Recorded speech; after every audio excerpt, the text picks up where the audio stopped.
Okay, very good. So now, I want you to, before to proceed our topic for today, I want to discuss what is our previous lesson. So class, what is our topic yesterday? Okay. Our topic is reading, so about gardening. Wow, very good. Thank you. You already studied our lesson yesterday. So now we proceed to our motivation. I want you to group into 5. So the groupings will be, since your group, I want everyone to participate in the activity. Our activity is about crossword puzzle. Okay, so you have already the activity. Yes. Okay, so you will discuss your groupings now. So, okay class, since you are all complete, I would like to count 1 to 5 and go to your respective group.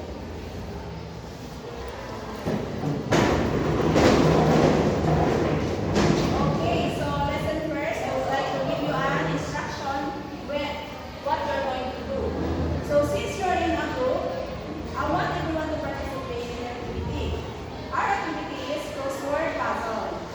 So the directions is complete the puzzle, use the clues to help you fill in the boxes with correct words.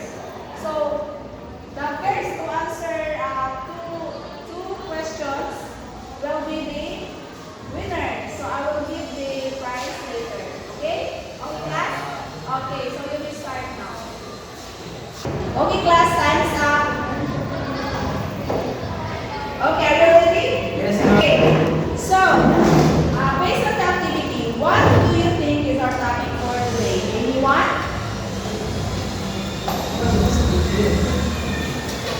Yes? All about gardening tools, ma'am. Very good. So, who can give the name of the tool for number 1? Yes. Right, ma'am. Right. What's the other answer? Pig. Okay, very good. How about the picture number 2? Yes. Barrow. Wheelbarrow? Okay, very good.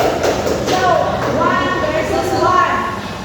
So, who can give the name for number 3? Okay. Listen na. It's a shovel, ma'am. Number 3. Very good. So, who get the 2 scores? Already get 2 scores. Your group? Your group get 2 scores? Okay, so you are the winner. Congratulations. Nice. For your assignment, I would like you to research at least 5 farming equipment under